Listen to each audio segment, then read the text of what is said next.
നമസ്കാരം.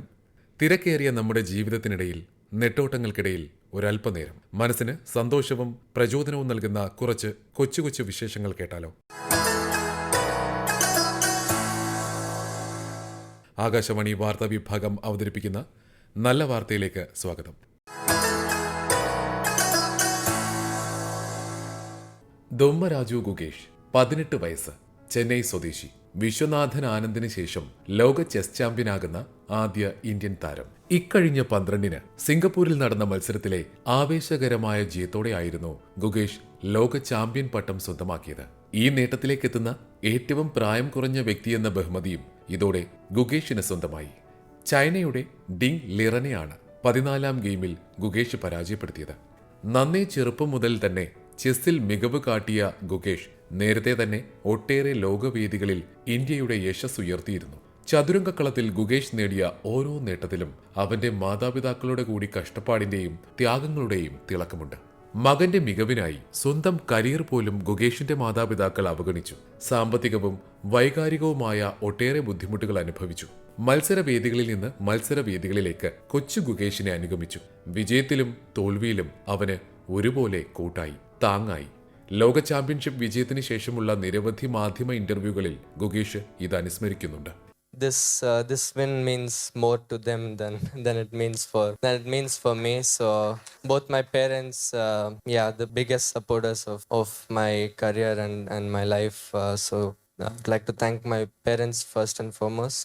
ചെസ്സിൽ ഭാരതത്തിന്റെ മുൻനിര സ്ഥാനം അരക്കിട്ടുറപ്പിക്കുന്നത് കൂടിയാണ് ഗുഗേഷിന്റെ വിജയം. ഗുഗേഷ് മാത്രമല്ല, പ്രഗ്യാനന്ദയും നിഹാൽ സരിനും അർജുൻ ഇരഗീസിയും മറ്റനേകം യുവ ചെസ് താരങ്ങളും ലോകോത്തര മത്സരങ്ങളിൽ മികച്ച പ്രകടനം സമീപ വർഷങ്ങളിൽ പുറത്തെടുത്തിട്ടുണ്ട്. ഇന്ത്യയുടെ യുവനിര ചെസ്സിൽ സ്ട്രോങ് ആണ്, ഡബിൾ സ്ട്രോങ്.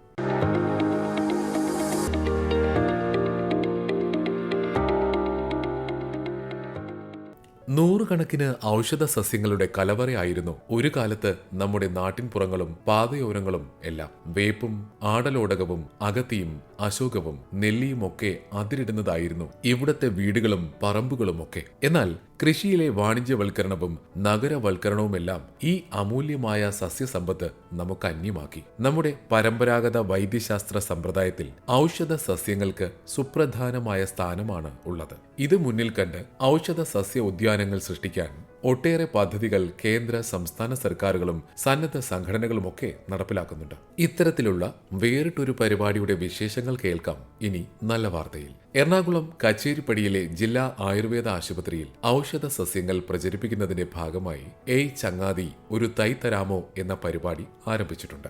ആശുപത്രിയിൽ എത്തുന്നവർക്ക് ഔഷധ സസ്യം അവിടേക്ക് നൽകാനും തിരികെ ഒരെണ്ണം അവിടെ നിന്ന് വാങ്ങി വീട്ടിൽ കൊണ്ടുപോയി നട്ടു പരിപാലിക്കുന്നതിനും പരിപാടി സൗകര്യമൊരുക്കും. ആശുപത്രിയിലെ chief medical officer doctor Sharmad Khan നല്ല വാർത്തയോട് ഏയ് ചങ്ങാതി ഒരു തൈ തരാമോ, ഒരു ഔഷധ സസ്യം നൽകൂ, പകരമൊന്നു തരാമെന്നുള്ളതാണ് ഞങ്ങളുടെ ക്യാപ്ഷൻ. കച്ചേരിപ്പടിയിൽ പ്രവർത്തിക്കുന്ന എറണാകുളം ജില്ലാ ആയുർവേദ ആശുപത്രിയിൽ പരമാവധി ഔഷധ സസ്യങ്ങൾ നട്ടുപിടിപ്പിച്ച് അത് കണ്ടാൽ തിരിച്ചറിയുന്നതിനും അതിന്റെ ഉപയോഗക്രമങ്ങൾ മനസ്സിലാക്കുന്നതിനും അതിന്റെ ബോട്ടാണിക്കൽ നെയിം എന്താണ്, ഫാമിലി എന്താണ് എന്നൊക്കെ മനസ്സിലാക്കി കൊടുക്കുന്നതിന് വേണ്ടിയുള്ളൊരു പദ്ധതിയാണിത്. യഥാർത്ഥത്തിൽ ഇപ്പോഴുള്ള തലമുറയ്ക്ക് ഔഷധ സസ്യങ്ങളെക്കുറിച്ച് അറിയില്ല. അതുകൊണ്ട് തന്നെ അവർ ഉള്ളവ സംരക്ഷിക്കുന്നുമില്ല, മറ്റൊന്ന് നശിപ്പിക്കുകയും ചെയ്യാൻ കൂട്ടുനിൽക്കുന്നു.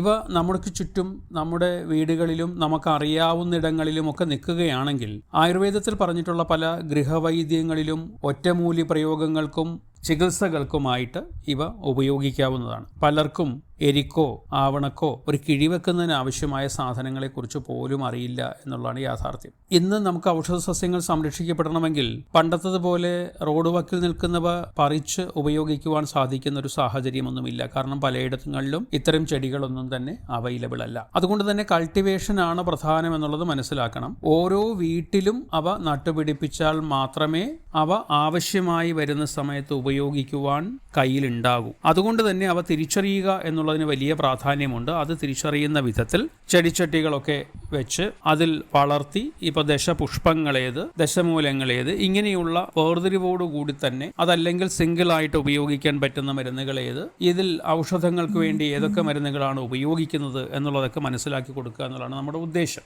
ഇത് വളരെ നല്ലൊരു റെസ്പോൺസാണ് പബ്ലിക്കിൽ നിന്ന് നമുക്ക് കിട്ടിയിട്ടുള്ളത്. അവർ ചെടികൾ കൊണ്ടുതരുന്നു, അതോടൊപ്പം അവിടെയുള്ള ചെടികളിൽ ചിലത് തിരിച്ച് വാങ്ങിക്കൊണ്ടുപോയി അവരുടെ വീടുകളിലും നടന്നു.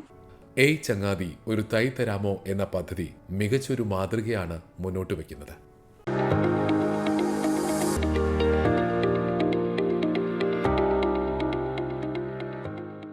കേരളത്തിലെ അങ്കണവാടികളിൽ പാചകം സ്മാർട്ട് ആവുകയാണ്.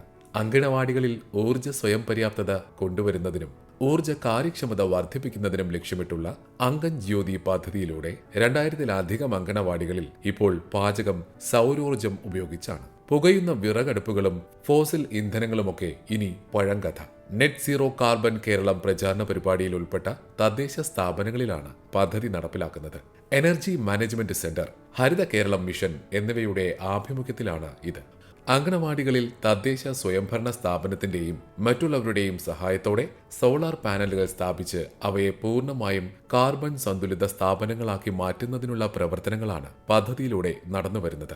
പരിപാടി കൂടുതൽ അങ്കണവാടികളിലേക്ക് വ്യാപിപ്പിക്കാനും ലക്ഷ്യമിടുന്നു. കാലാവസ്ഥാ വ്യതിയാനവും അന്തരീക്ഷ മലിനീകരണവും ഊർജ്ജ പ്രതിസന്ധിയുമൊക്കെ വലിയ വെല്ലുവിളികൾ സൃഷ്ടിക്കുന്ന ഇക്കാലത്ത് ഇത്തരം കൊച്ചു കൊച്ചു മാറ്റങ്ങൾക്ക് പോലും വലിയ പ്രാധാന്യമുണ്ട്.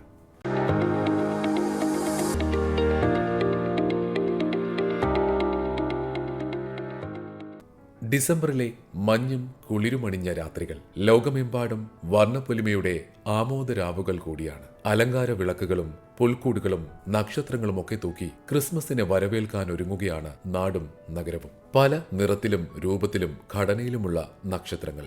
വിപണിയിലെ റെഡിമെയ്ഡ് നക്ഷത്രങ്ങളും ഇലക്ട്രിക് നക്ഷത്രങ്ങളുമൊക്കെ അരങ്ങ് തകർക്കുന്ന ഇക്കാലത്തും സ്വന്തമായി നക്ഷത്രങ്ങൾ ഉണ്ടാക്കി ക്രിസ്മസ് വർണ്ണാഭമാക്കിയിരുന്ന ഒരു തലമുറ നമുക്കിടയിലുണ്ട്. അങ്ങനെയുള്ളവർക്ക് ഗതകാല സ്മരണ ഉണർത്തുന്ന ഒരു വിശേഷമാണ് ഇനി. ഇടുക്കി കുമളി സെന്റ് തോമസ് ഫെറോന ഇടവകയിലെ 800ഓളം കുടുംബങ്ങൾ ഇത്തവണ സ്വന്തമായി നിർമ്മിച്ച നക്ഷത്രങ്ങൾ കൊണ്ടാണ് ക്രിസ്മസിനെ വരവേൽക്കുന്നത്. 2025 എന്ന ജൂബിലി വർഷത്തെ അടയാളപ്പെടുത്തുന്നതിനായി 2025 നക്ഷത്രങ്ങളാണ് ഈ ഇടവകക്കാർ ഇത്തരത്തിൽ നിർമ്മിച്ചത്. മുളം കഷ്ണങ്ങൾ കൊണ്ടാണ് ഇവരുടെ നക്ഷത്ര നിർമ്മാണം. ഇടവക വികാരി father Thomas Poovathanikunnel. Kumily saint Thomas ഫൊറോന പള്ളിയിലെ ജനങ്ങൾ ഈശോയുടെ ജനനത്തിന്റെ 2024 വർഷം പൂർത്തീകരിച്ച് 25 ജൂബിലിയിലേക്ക് പ്രവേശിക്കുന്ന ഈ ക്രിസ്മസ് നാളിനായിട്ട് മാസങ്ങളായി ഒരുങ്ങുകയാണ്.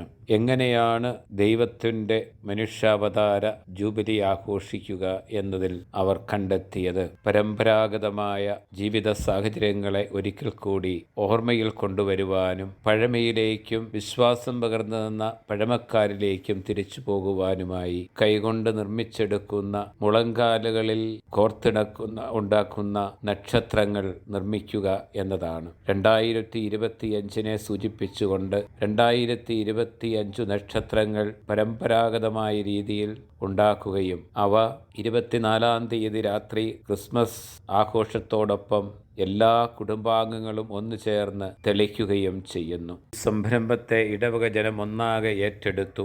എല്ലാ ദിവസവും കൂട്ടായ്മയടിസ്ഥാനത്തിൽ മാതാപിതാക്കന്മാരും കുഞ്ഞുങ്ങളും ഒന്നു ചേർന്ന് വന്ന് നക്ഷത്രമുണ്ടാക്കാൻ പഠിക്കുകയും അത് രൂപീകരിക്കുകയും ചെയ്തു. നക്ഷത്രങ്ങളുടെ നിർമ്മാണം പൂർത്തീകരിക്കപ്പെട്ടു. മുതിർന്നവർക്ക് ഗൃഹാതുര സ്മരണയും പുതുതലമുറയ്ക്ക് പാരമ്പര്യത്തിലേക്കുള്ള എത്തിനോട്ടവുമാണ് ഇത്തരത്തിലുള്ള വൈവിധ്യമാർന്ന പ്രവർത്തനങ്ങൾ. ഒപ്പം പാരസ്പര്യത്തിന്റെയും ക്രിയാത്മകതയുടെയും ഒത്തുചേരലിന്റെയും സന്ദേശം പങ്കുവയ്ക്കുന്ന നിറവാർന്ന ഒരു ക്രിസ്മസ് അനുഭവവും.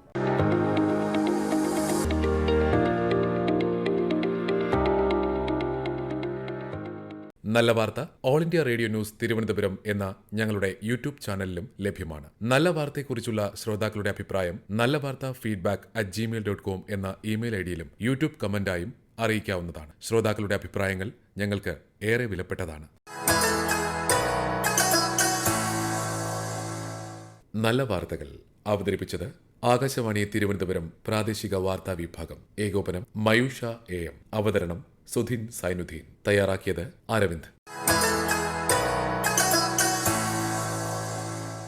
നല്ല വിശേഷങ്ങൾ നിറഞ്ഞ നല്ല നിമിഷങ്ങളുമായി ശ്രോതാക്കളിലേക്ക് ഇനി അടുത്ത ശനിയാഴ്ച 6:40 വീണ്ടും എത്താം. ശുഭാശംസകൾ നേരുന്നു.